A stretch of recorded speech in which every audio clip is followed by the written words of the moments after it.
think I'm just too white and nerdy. Can't you see I'm white and nerdy? Look at me, I'm white and nerdy. I wanna roll.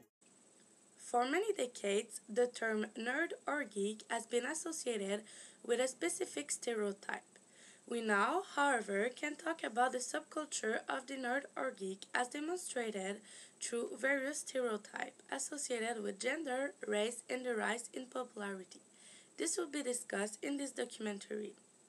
To start, we will define the concept of geek and nerd. Even though this concept is a recent trend, there are differences between the nerd and geek.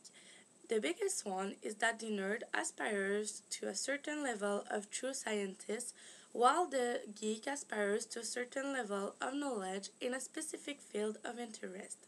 Although the nerd tends to have less social contacts than the geek, which make friends through the computer mainly. But as Ranch, Schutz, and Schroeder-Haby says, there are some traits that apply to both, such as they display success publicly, they are shy and they have a few friends.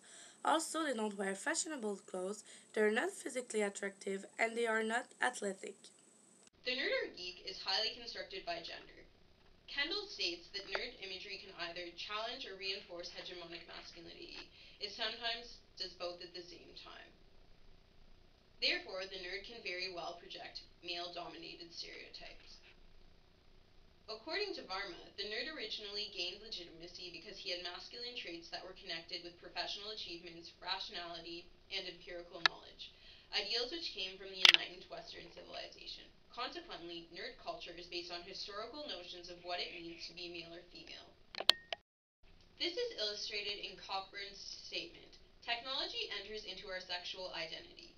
Femininity is incompatible with technological competence. To feel technically competent is to feel manly.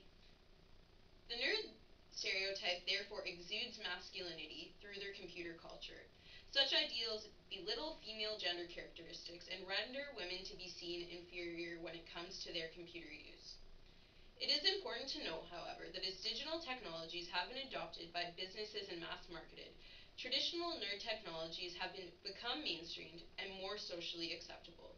This current trend blurs the line between being a nerd and not, and females are rarely ridiculed for their computer use. Nevertheless, nerd culture still does have its roots in hegemonic masculinity. While nerds are based upon masculine ideals, they are also marginalized within the domain.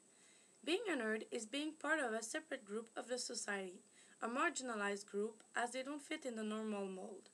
Being marginalized by the society is one thing, but studies have shown that because of certain characteristics, nerds or geeks are also marginalized within their gender group. They are not female, but they certainly aren't men, real men, consequently of the fact that the aspect of their masculinity is questioned. As Kendall says, the nerd stereotypes includes aspects of both hypermasculinity and feminization, such as the lack of sports ability, the small body size, and the lack of sexual relationship with women.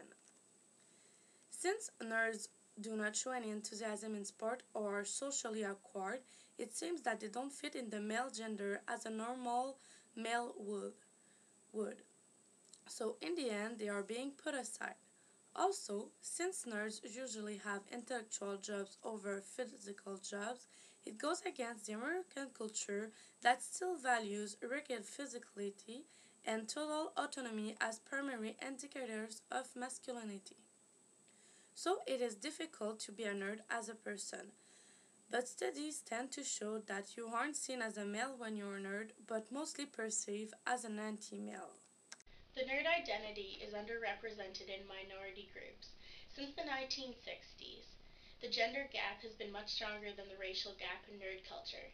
Many Americans have the stereotype of Asians as the typical brainiac computer geek, and most African Americans are considered anti-nerd hipsters.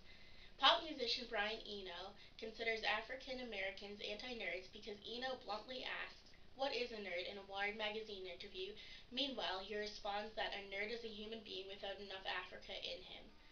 Actor Jaleel White, well known as the ever-so-popular character Steve Urkel on TV series Family Matters, is an example of a black nerd which contradicts the American belief that African Americans are considered anti-nerd hipsters. However, Ron Eglash points out that while the black nerd contradicts the normative opposition between African American identity and technology, it does so by affirming the uncool and less desirable traits of technological expertise, which confirms one of the major geek nerd characteristics.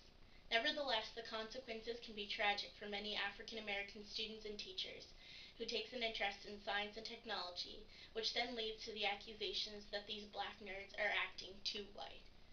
An example which confirms the Asian nerd identity stereotype and also reinforces the hegemonic stereotype of the white nerd is William Hung, who earned his success by showing up on American Idol singing Hotel California with an accent that functions as a point of racist humor.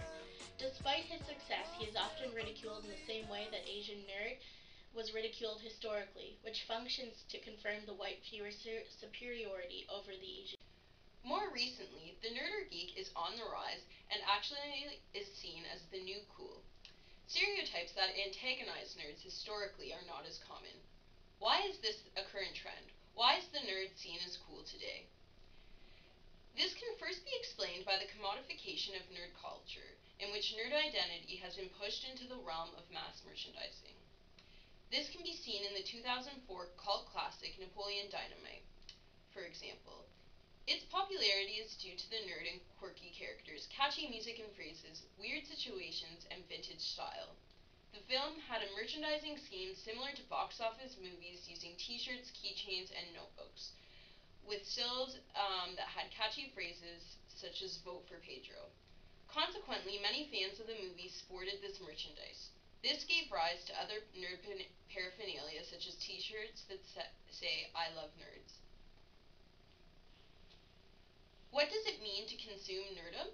Christine Quayle states that if most consumers buy merchandise to build a relationship between themselves and a film, one could say that the consumption of nerd paraphernalia is a willingness to further define one's identity with Napoleon Dynamite culture, and therefore embrace nerd culture. Once seen as cool, other people start sporting the trend. Whatever the reason, Napoleon Dynamite has certainly contributed to the commodification and rise of nerd culture. Kendall recalled an attempted remake of the original 1984 Revenge of the Nerds in 2006 with a popular music video by Weird Al Yankovic, White and Nerdy. My segue, I know in my heart they think I'm white and nerdy. Think I'm just too white and nerdy. Think I'm just too white and nerdy. Can't you see I'm white and nerdy? Look at me, I'm white. This song directly led to the rise of nerdcore, a genre of hip-hop music which refers to nerd interests and reinforces the stereotype. The typical nerd uniform, the short-sleeved white dress shirt worn with a tie, thick-rimmed glasses, and a pocket full of pens, started to appear in more colorful variations of the nerd uniform with famous rappers such as MC Frontalot, which made the style kind of cool. With over 7.4 million views, Yankovic's White and Nerdy hit the Billboard's top 10 on popular radio stations.